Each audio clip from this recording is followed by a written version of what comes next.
So what's going on guys, Kate's here and welcome back to a brand new video. For today I will show you the best and most fun Necromancer build in Diablo 4. So at the start I will explain how to play this class, then we will look into the best skills, Paragon setup, what gems and gear to use, so you would get the highest damage possible and much more. So if this sounds interesting to you, then let's get right into it.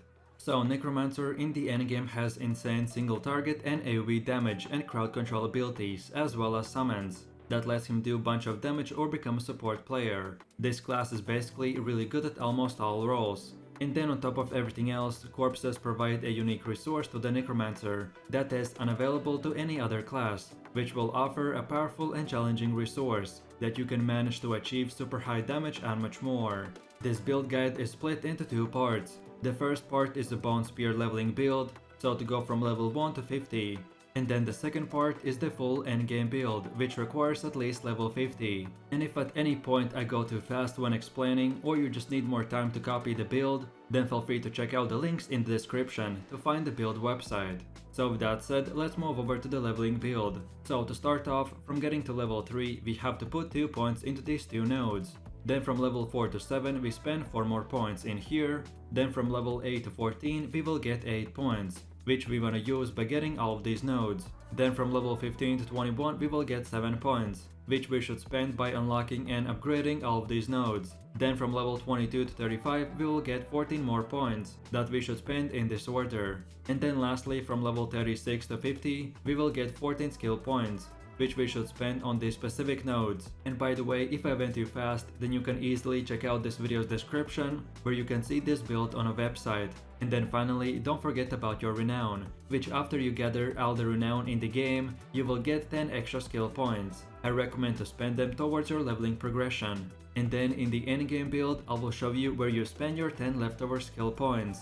So then as far as leveling goes, leveling up in Diablo 4 is similar to most other MMOs, so for the most part this will mean that you have to constantly replace one rare item with a better one, all the way up to level 50. So the Bone Spear Necromancer specializes in constant critical strikes, and that's why we will want to ignore all the other weapons except the two-handed sword, because they are the only weapons that will give us implicit critical strike damage. So the top 5 most important stats are core skill damage, vulnerable damage, critical strike damage with bone skills, and damage to distant enemies. Then as far as armor goes, different pieces will typically grant us defensive and utility stats, except the gloves, which will offer us multitude of offensive options. So for the helmet we want to get the intelligence, maximum life and resistance. Then for the chest armor, focus on maximum life, total armor and damage reduction. Then for gloves get Bone Spear ranks, critical strike chance, attack speed, damage and intelligence. Then for pants we wanna get the maximum life, intelligence and damage reduction.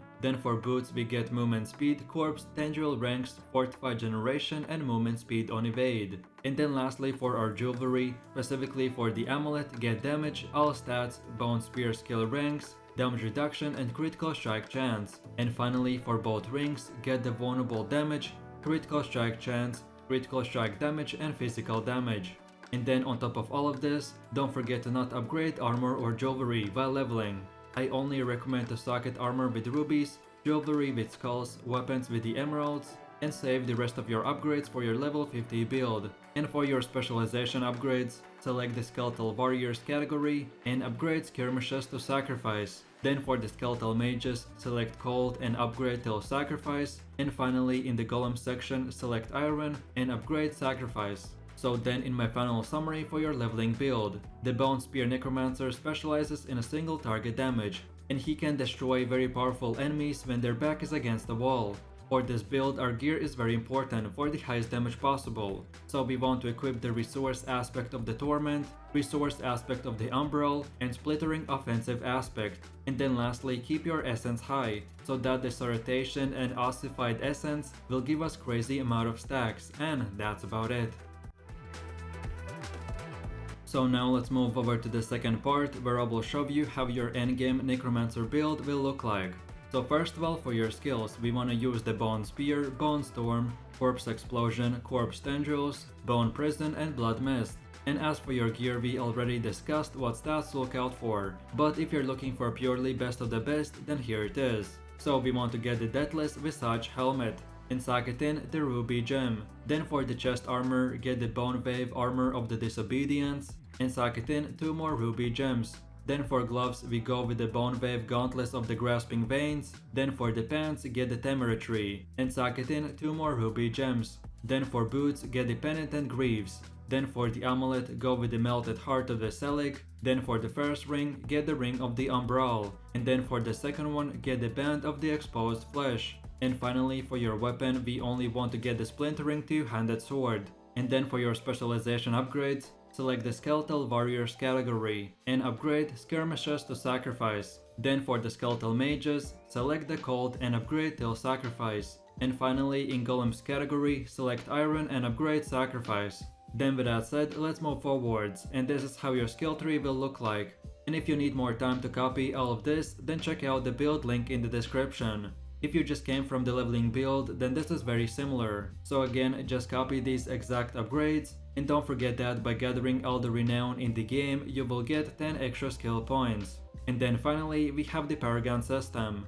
At first, it might seem overwhelming, but if you're like me, who's played all the previous Diablo games, then this is quite self-explanatory. So starting off, this is how your first 26 points should be spent. So we use the starting board, and for our glyph, select the blood drinker. Then afterwards, this is how it should look like at around 62 points. So we select the bone graved board and put in the sacrificial glyph.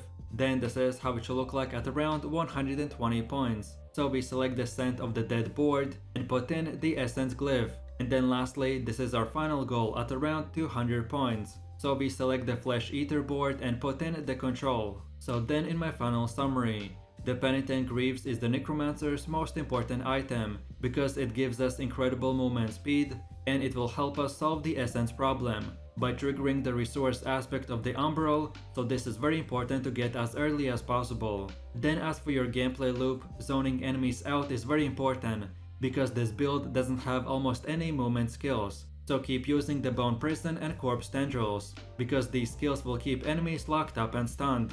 And then finally, the best skill rotation is to use the bone spear on at least one enemy to create a corpse, then activate corpse tendrils and then use the bone prison to group up and lock enemies. Then from here spam the bone spear, then again corpse tendrils, then corpse explosion, and then finally use the blood mist that is more of a defensive skill that will help us remove CC if we ever get stuck. And then from here we repeat the same rotation, and that's about it.